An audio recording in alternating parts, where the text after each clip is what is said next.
Hello everyone, and today I'm going to show you how to upload Canva presentation to Google Drive. I'll not only show you how to upload it, I'll also show you how to share it to other friends. First thing that you should do is to simply go and open your Canva account, and now you should search for any presentation that you want to share.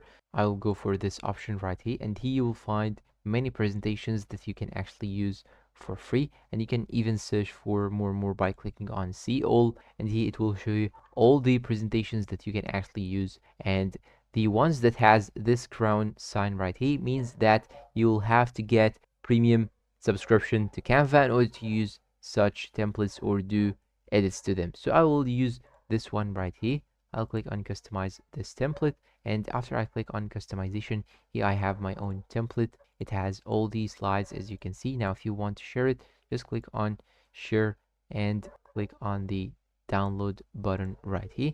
Then you should select from this option, go and select this one right here, and make sure that all the pages are selected like so. Just click on all pages, click on this arrow again, and here you're all done. And now you'll have to click on download, and it will be downloaded directly to your own PC. So here I have it.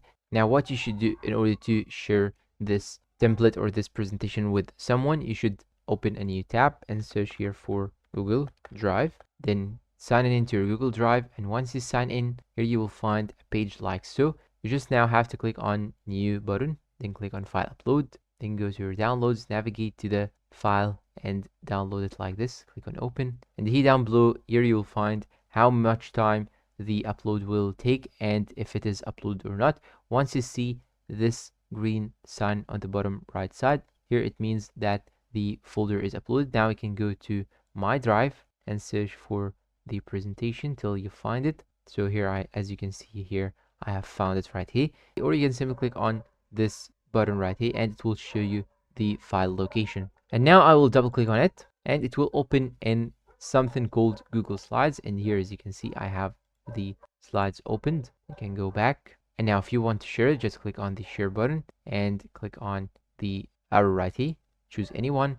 And if you want to give him the access to edit, just click on this section right here and click on editor, and it will give him the full access to edit, view, or even comment on this presentation. Now copy the link. You should now go and open a new tab and paste the link like so, and it will also open like this. And now I can do any edits to this presentation right here. And that's pretty much it. This is how you do it. Please support us with like, subscribe, hit that bell icon to get all the new videos, and goodbye.